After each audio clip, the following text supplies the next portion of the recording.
안녕하세요. 정보의 신입니다. 얼마 전 명륜 진사갈비를 운영하는 명륜당이 사모펀드에 매각을 추진 중이라는 기사가 나왔습니다. 최근 4,700억에 매각된 컴포즈커피에 이어 또 하나의 외식 프랜차이즈 초대형 딜이 진행 중이라는 건데요. 그래서 오늘은 명륜 진사갈비가 그동안 어떻게 성장해 왔는지와 운영 본사인 명륜당이 기타 브랜드를 어떻게 늘리고 있는지, 그리고 과연 목표한 것처럼 2천억 매각에 성공할 수 있을지까지 알아보는 콘텐츠를 준비했습니다.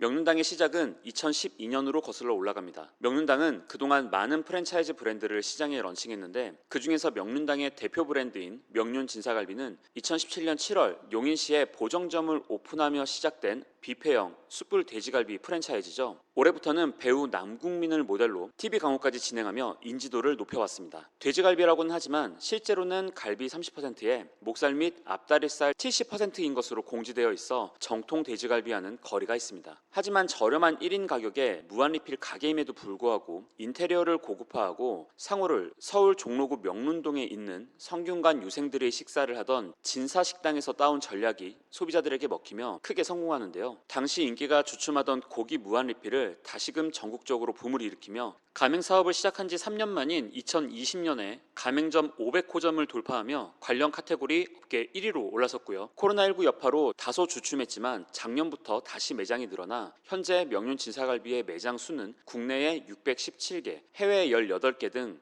총 635개의 매장이 운영 중입니다. 그럼 이렇게 많은 매장을 운영하는 명륜 진사갈비 운영사 명륜당의 매출은 어느 정도일까요? 명륜당 본사의 연 매출은 지난해인 2023년 기준 2,507억 원을 기록했습니다. 놀라운 건 2022년에서 2023년으로 1년 사이에 매출은 957억에서 2,507억으로 2.5배 정도 성장했고, 당기순이익은 55억에서 312억으로 무려 6배가량 성장했다는 부분인데요. 그동안 계속 한 자릿수였던 영업이익률도 지난해에는 15%까지 증가했습니다. 명륜 진사갈비의 매장은 2022년에서 2023년까지 1년 동안 약 100여 개밖에 늘지 않았는데 어떻게 이렇게 매출과 이익이 급증할 수 있었던 걸까요? 명륜 진사갈비는 2023년 7월에 성인 기준 이용 가격을 기존 17,900원에서 18,900원으로 올리고, 가격을 인상한 지 1년도 안 된 올해 4월에는 가격을 다시 18,900원에서 19,900원까지 인상했습니다. 또한 뉴 버전 명륜 진사갈비를 선보이며 신규 가맹점들뿐 아니라 기존 가맹점도 리뉴얼 인테리어 등을 하며 수익이 급증한 것으로 보이는데요. 그뿐만 아니라 지금 자료에서 보시듯이 주식회사 명륜당의 이 대표 부부가 약 90%의 지분을 소유하고 있는 육류 도소매 기업인 주식회사 펜플에 2020년부터 2023년까지 약 792억 원을 무담보 무보증으로 대여해주고, 펜플은 명륜당으로부터 가져온 차입금 대부분인 약 800억 원을 다시 신생 대부업체 10여 곳에 대여하며 이자 수익을 거두는 것으로 보이는데, 이 특수관계자와의 자금 거래에 있어서 석연치 않은 부분들은 제가 차후 별도 콘텐츠로 자세히 다뤄보겠습니다. 암튼 이렇게 실적 개선을 하며 기업 가치를 높여온 명륜당은 이번에 사모펀드 운영사 포레스트 파트너스의 매각을 추진 중인데요. 관련 M&A 기사에 따르면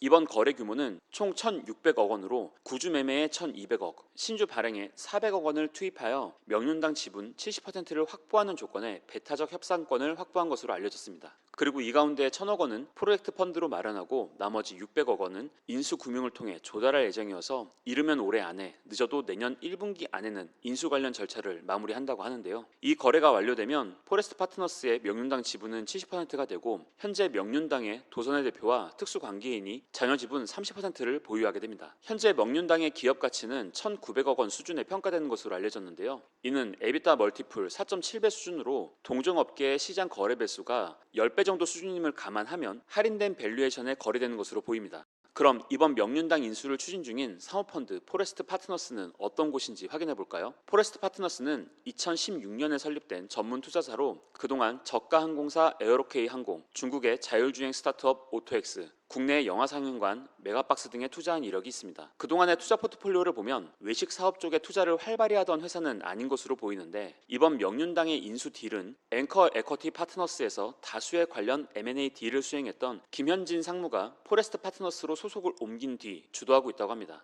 앵커 에쿼티 파트너스는 투썸 플레이스를 당시 멀티플 약 10배를 적용한 가격에 인수해 칼라일에 다시 약 13배를 적용해 매각해 넘긴 회사로 업계에서 유명하고 해당 딜을 주도했던 인물이 이번에 회사를 옮겨 명륜당 인수 딜을 추진하고 있다고 보시면 되겠습니다. 그리고 지난 7월경 JM 커피그룹의 저가 커피 프랜차이즈 컴포츠커피가 필리핀의 외식기업 졸리비에 4,700억 원에 매각되는 등 최근 관련 시장 흐름이 나쁘지 않은 점도 명륜당이 이번 매각을 서두르게 하는 부분으로 보이는데요. 컴포츠커피는 그동안 국내에서 매장 수를 꾸준히 늘리며 해외 진출도 추진해왔고 인수를 했던 졸리비 측도 국내보다는 동남아 등 해외의 확장성을 고려해 컴포츠커피를 인수한 것으로 알려졌습니다. 명륜진사갈비도 국내에서는 이미 점포수가 포화되었고 최근에는 해외에 매장을 런칭하고 있는데 동남아를 비롯한 해외의 K푸드 확장 가능성을 염두에 두고 사모펀드에서 이번 인수를 진행한 것으로 보이네요. 현재 명륜진사갈비의 홈페이지에 가보면 해외의 다수의 국가에 매장을 오픈 중인 현황이 나오는데 특히 태국과 필리핀 등 일부 동남아 국가에서는 이미 어느 정도 자리를 잡은 모습입니다. 말레이시아와 라오스에도 매장이 오픈되었고 베트남과 캐나다에도 오픈 준비 중이라고 하는데요. 현재 명륜진사갈비는 앞서 말씀드렸듯이 성인 1인당 19,900원을 받는 고기 뷔페 형태로 운영 중이죠. 하지만 이제 국내에서는 경쟁업체인 화로상회, 고기사롱, 육미제당 등이 난립하는 상황에서 명륜진사갈비도 처음에는 돼지갈비만을 취급하다가 2022년 8월부터 리뉴얼을 진행해 현재는 다양한 고기를 취급하고 있습니다. F&B는 결국 가맹점 수를 얼마나 늘릴 수 있을지가 핵심인데 경쟁이 치열해지며 사실 명륜진사갈비는 국내에서는 성장의 피크를 기록하고 지점이 증가하는 속도가 둔화되고 있는데요. 지점당 연평균 매출도 2023년 기준 9억 4,200만 원, 월 매출로는 7,850만 원 정도로 경쟁 업체에 비해 뚜렷한 강점을 보이지 못하고 있습니다. 결국 명륜당은 추가적인 기업의 성장을 위해 관계사인 주식회사 올데이 프레시의 샤브 올데이로 공격적인 출점을 진행 중인데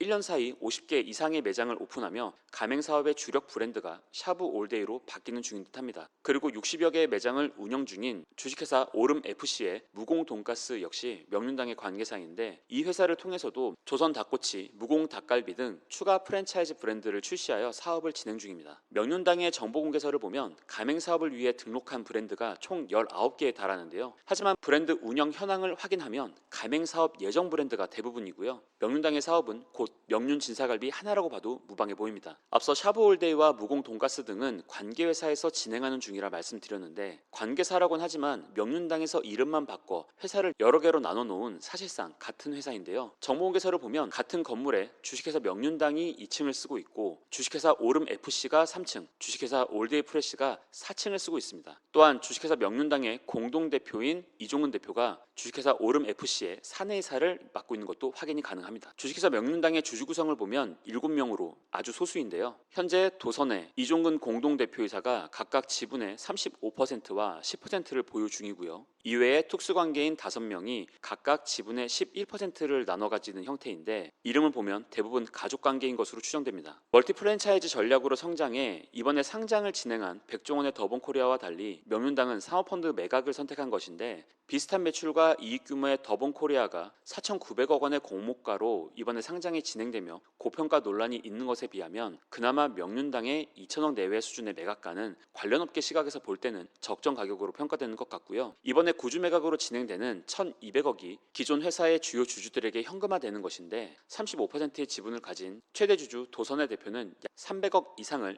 엑시트하는 게 됩니다. 또한 이번 명륜당 지분 인수를 추진 중인 포레스트 파트너스는 별도로 명륜당 관계사 지분 인수도 계획 중이라고 하는데요. 주식회사 펜풀 지분 100%를 750억에, 샤브올데이를 운영하는 주식회사 올데이 프레시 지분 30%를 420억에 인수할 예정이며 올데이 프레시 지분 나머지 70%에 대해서는 향후 매수할 수 있는 콜옵션을 보유한다고 하네요. 앞서 말씀드린 육류 도소매 업체인 주식회사 펜풀은 명륜진사갈비와 샤브 올데이 등의 육류를 납품하는 회사로 결국 명륜당은 식재료 유통부터 가맹 모집 및 매장 운영까지 모든 사업 분야가 수직 계열화되어 있어 이익을 극대화하는 중이라고 보시면 되겠습니다. 실제 포레스트 파트너스는 이런 부분에서 명륜진사갈비 외에도 샤브 올데이의 성장을 눈여겨보는 것으로 보이는데 얼마 전 무한리필 샤브샤브 콘텐츠로도 설명드렸지만 매장을 운영하는 점주 입장에서는 남는 게 없는 창업이 무한리필이 비밀이지만 본사는 인테리어 등 오픈 마진과 다양한 식재료의 유통 마진으로 수익을 극대화할 수 있는 게 바로 무한리필 가맹 사업이고, 투자사인 포레스트 파트너스는 가맹점의 마진 구조가 아닌 본사의 수익 구조에 투자한 것으로 생각하시면 되겠습니다. 사실 사모펀드는 본사의 마진율을 극대화해 다시 파는 것에만 관심이 있지 가맹점주의 수익에는 아무런 관심이 없을 텐데요. 코로나19 이후 외식업계 전반에 사모펀드 운영사들이 인수합병에 적극적으로 나서고 있는 모습입니다. 덕분에 역전할머니 맥주, 맘스터치 등 사모펀드가 프랜차이즈 기업을 인수하는 사례가 많아지고 있는 게 사실인데요. 사모펀드가 프랜차이즈를 인수하는 이유는 수익성을 개선해 밸류를 끌어올리기 쉬워서 단기간에 다시 되팔 수 있기 때문입니다. 대표적으로 매출 원가율을 낮추거나 가맹점 운영 시스템에 변화를 주는 등의 방식으로 수익성을 높입니다. 그간 여러 사모펀드들이 프랜차이즈 인수 후 몸값을 최대치로 올려 매각하는 식으로 성공적 포트폴리오를 만들어 왔죠. 그 예시로 지난 2018년부터 2022년까지 BHC, 맘스터치, 공차, 투썸플레이스 등 외식업 프랜차이즈 기업들이 사모펀드의 손에서 몸값을 올리며 새 주인을 찾아가는데요. 구체적으로 살펴보면 유니스는 공차를 약 7배 배수에 인수해 TA 어소시에이츠에 약 11배 배수로 매각했고요. VIG는 버거킹을 약 8배 배수에 인수해 어피니티에 다시 약 11배 넘기며 엑시트했습니다. 또한 스카이레이크는 아웃백을 인수할 때 약 6배의 배수로 인수해 MBK 파트너스에 되팔 때는 약 10배의 배수를 적용해 넘긴 사례도 있는데요. 사모펀드 인수 이후 기존 매각업체들이 그래왔듯이 명륜당의 명륜 진사갈비도 마진 극대화를 위해 식자재 유통과 이용 가격, 매장 운영 등에서 변화를 줄 것으로 예상됩니다. 가맹점의 입장에서는 회사의 주인이 바뀌며 운영 방식에 대한 변화가 우려될 수도 있어 보여 주의가 필요해 보이네요. 워낙 유행이 빠르게 끝나는 국내 프랜차이즈 시장에서 명륜 진사갈비는 관련 무한리필 시장에 단물이 다 빠지기 전에 매각을 서두르는 모습인데, 과연 원하는 가격에 매각을 완료할 수 있을지 앞으로 지켜봐야 할 것 같고요. 그리고 인수한 사모펀드가 앞으로 명륜 진사갈비의 밸류를 어떻게 높여서 되팔지도 관심이 가는 대목입니다. 오늘 영상도 유익하셨다면 구독, 좋아요, 알림 설정, 댓글로 응원 부탁드리고요. 저는 다음 영상으로 다시 찾아뵙겠습니다. 오늘도 시청해주셔서 감사합니다.